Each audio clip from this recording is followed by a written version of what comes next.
अवधूत चिंतन श्री गुरुदेव दत्त श्री स्वामी समर्थ महाराज की जय। सर्व भक्तांचा दिवस सुखाचा जावो अशी माझी स्वामीचरणी प्रार्थना। भक्तांनो, आज आपण या व्हिडिओमध्ये अन्नदानाचे महत्त्व बघणार आहोत। हा जो महिना सुरू झालेला आहे हा पितृपक्षाचा आहे आणि या महिन्यात अन्नदानाला खूप महत्त्वाचं महत्त्व दिलेलं आहे, ते आपल्याला माहीतच असेल। तर चला जाणून घेऊया अन्नदानाचे महत्त्व। अन्नदान करणाऱ्याच्या 21 पिढ्यांचा उद्धार होतो असे म्हटले जाते। अन्नदान हे सर्वात श्रेष्ठ दान आहे। अन्नदानाच्या पुण्यामुळेच राजा रती देवास स्वर्ग लोकाची प्राप्ती झाली असे सुद्धा म्हटले जाते। जे अन्नदान करीत नाही त्यांना परलोकात उपाशी राहावे लागते। अन्नदान करणारा शिवलोकात जातो, तिन्ही लोकात अन्नदानासारखे श्रेष्ठ दान नाही। अन्नदान करणारा वास्तविक प्राणदान करणारा असतो। अन्नदान हे असे दान आहे जेथे दाता भोक्ता असे दोघेही प्रत्यक्ष रूपात संतुष्ट होतात। इतर सर्व दानाचे फळ अप्रत्यक्ष असते। जोपर्यंत दान देणारा व दान घेणारा यांना तहान भुकेच्या भावनेचा अनुभव येत आहे, तोपर्यंत अन्नदानापेक्षा श्रेष्ठ असे दुसरे कोणतेही दान नाही। लक्ष्मी रुसून केव्हा आपल्याकडे पाठ फिरवेल हे सांगता येणार नाही, म्हणून दान तात्काळ करावे, यथाशक्ती यथा सामर्थ्य दान करत राहावे, दान देत राहावे। अन्नदानासाठी दिले जाणारे धन कमी होत नाही, तर ते नित्य वाढतच असते।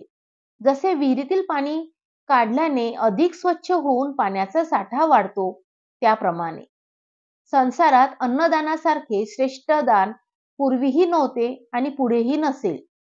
अन्नदानामुळेच शरीराचे बल वाढते। अन्नाच्या आधारेच आपले प्राण टिकून राहतात, म्हणून अन्नदान करणारा प्राणदाता सर्वस्व देणारा समाजाला जातो। न्यायिक मार्गाने मिळविलेल्या उत्पन्नातील 1/2 भाग भगवंताच्या कार्यासाठी उपयोगात आणावा असे आपले शास्त्र सांगते। अन्नदाता परमात्मा आहे, त्याचे स्मरण ठेवून अन्न खावे। चवीला बळी न पडता जरूर असेल तेव्हा आणि तेवढेच खाणे, याचे नाव सात्विक आहार होय।